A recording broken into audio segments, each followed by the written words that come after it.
بسم اللہ الرحمن الرحیم۔ سوچو، ایک رات جس کے بعد کوئی صبح اپنی ماں کو نہیں دیکھے گا، کوئی بیٹا اپنی بہن کی آواز نہیں سنے گا۔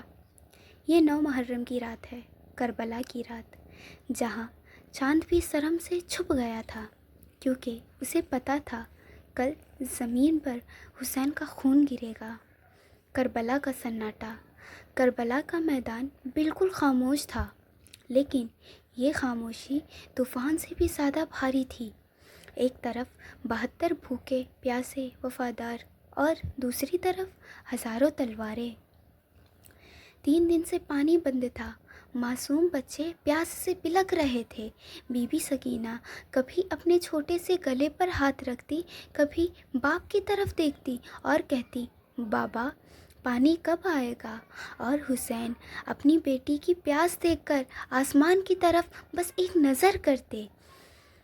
اس دن شمر آیا، سخت چہرہ، پتھر جیسا دل، اور بولا، یا حسین، یزید کے ہاتھ پر بیعت کرو ورنہ کل جنگ ہوگی۔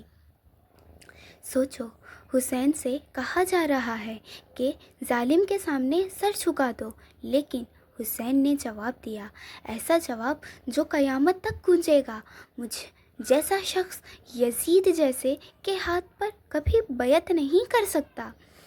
ایک رات کی مہلت۔ امام حسین نے فرمایا، مجھے ایک رات دے دو، میں اپنے رب سے بات کرنا چاہتا ہوں۔ سوچو، جس شخص کو پتہ ہو کہ کل موت پکی ہے، وہ کیا مانگتا ہے؟ نہ فوج، نہ مدد، صرف اللہ کی عبادت۔ وہ رات ایسی تھی جیسے فرشتے زمین پر اتر آئے ہو۔ کوئی قرآن پڑھتے ہوئے رو رہا تھا، کوئی سجدے میں اپنی قسمت لکھ رہا تھا، کوئی اپنی شہادت کا انتظار کر رہا تھا۔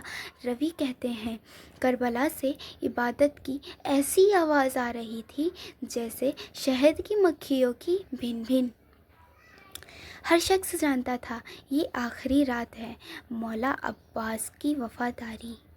مولا عباس کو علم دیا گیا۔ شمر نے کہا، عباس، تمہیں امن دیتا ہوں، حسین کو چھوڑ دو۔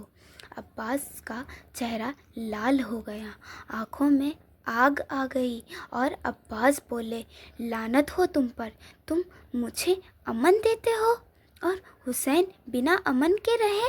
یہ ممکن نہیں۔ یہ تھا بھائی، یہ تھا علمدار، حسین کا آخری امتحان۔ امام حسین نے سب کو جمع کیا، آنکھوں میں آنسو تھے، آواز بھاری ہوئی تھی، اور فرمایا، یہ لوگ صرف مجھے چاہتے ہیں، رات اندھیری ہے، جو جانا چاہے چلے جائیں، میں تمہاری بیعت اٹھا لیتا ہوں۔ ایک لمحہ بالکل سناٹا، پھر حبیب ابن مظاہر بولے، یا حسین، کیا ہم آپ کے بعد زندہ رہ سکتے ہیں؟ مسلم ابن اوساج بولے، اگر مجھے 70 بار قتل کیا جائے پھر بھی میں آپ کے ساتھ نہیں چھوڑوں گا۔ گیا ایک بھی نہیں۔ چراغ بجھا دینے کا واقعہ۔ حسین نے عباس سے کہا، چراغ بجھا دو تاکہ کوئی شرم سے رک نہ جائے۔ چراغ بجھ گیا، لیکن وفاداری اور چمک تھی، شہادت کا انتظار۔ وہ رات ماؤں نے بیٹوں کو گلے لگایا، بہنوں نے بھائیوں کو، اور بی بی زینب نے حسین کو دیکھ کر اور کہا دل میں، بھائی، کل کے بعد دنیا آخری ہو جائے گی۔ یہ رات سکھا گئی، ذلت کی زندگی سے عزت کی موت بہتر ہوتی ہے۔ حسین قتل ہوئے، لیکن حسینیت زندہ رہی، اور کربلا نے کہہ دیا، حق کے لیے سر کٹایا جا سکتا ہے، جھک کا نہیں۔